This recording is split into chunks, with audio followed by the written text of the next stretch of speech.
Welcome back to the channel Rare Coin Rarities, where your spare change might just be a hidden fortune. Imagine this, a single 50-cent coin, just one little piece of South African currency, selling for over $10,000. That's right, a coin that many of us would casually toss into our pockets or leave buried in a drawer is now considered one of the most coveted rarities in the world of African numismatics.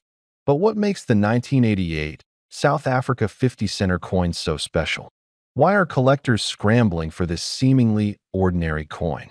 And just maybe, could you have one of these hidden away in an old jar? Stay with us, because this is more than just a coin story. It's the discovery of a lifetime, and it could change your financial future. Let's rewind the clock a little. Back in the 1980s, the South African 50-cent coin was a familiar sight.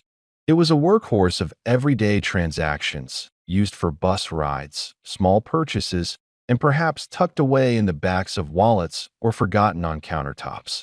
By the time 1988 rolled around, these coins were being minted in high volumes, used in circulation across the country. Little did anyone know, however, that tucked away in those same stacks of routine change were a select few coins that would go on to fetch prices in the tens of thousands.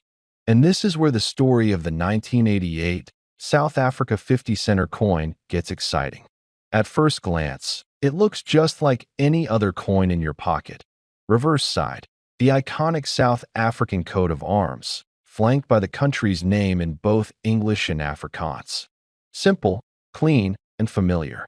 Obverse side, the denomination and year of issue, rounded off by the classic design that many of us recognize. But here's the twist. There's something special hiding beneath the surface, and it all starts with a mint error. You see, while most 1988 50-cent coins were struck without issue, a rare few were struck on the wrong metal planchet, the disc that the coin is minted onto. Instead of the usual cupronickel, the typical metal used for the coin, these specific coins were struck on a different type of metal entirely, possibly nickel or aluminum bronze. This was a massive mistake on the part of the mint, but for collectors, it was a dream come true. Why does this matter so much?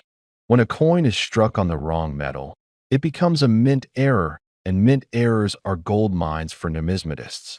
A coin with a mismatched metal can be worth many times more than the same coin made with the intended material. For the 1988 South Africa 50-center, this error created a collectible so rare it sent shockwaves through the numismatic community. But that's not all. The magic of this coin doesn't end with the metal mistake. There's another error that can elevate its value even further, the double die error. This happens when the dies used to strike the coin become misaligned, causing the design on the coin to appear doubled or blurred. This is incredibly rare, and when it occurs, the resulting coin becomes one of the most desirable collectibles on the planet.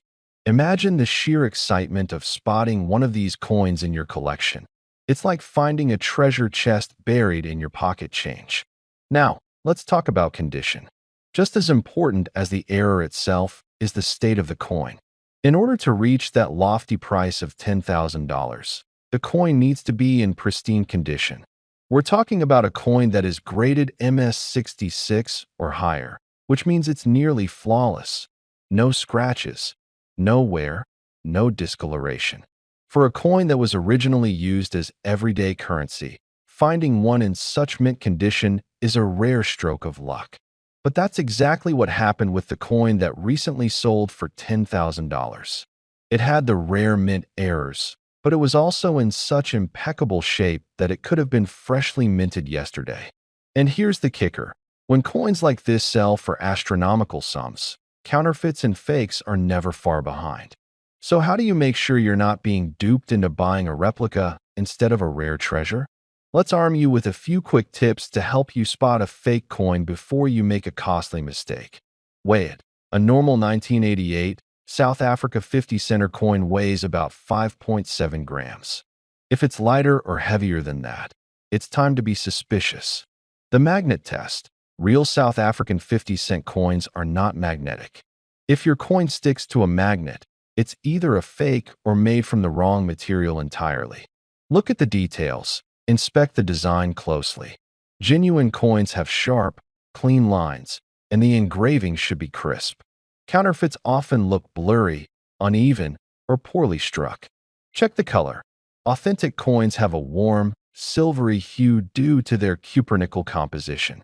If your coin is unusually shiny, silver, or gold in appearance, it could be a planchet error or just a replica. Examine the edge. Real coins usually have a smooth, consistent edge. Fake coins may show signs of bubbling, seams, or other irregularities. If your coin passes all of these tests, congratulations. It might just be the real deal. But before you start counting your newfound wealth, make sure to get it authenticated by a professional grading service like PCGS or NGC to confirm its rarity and condition. So why 1988? Why not 1987 or 1989? The answer lies in South Africa's transitional minting period. The late 1980s were a time of change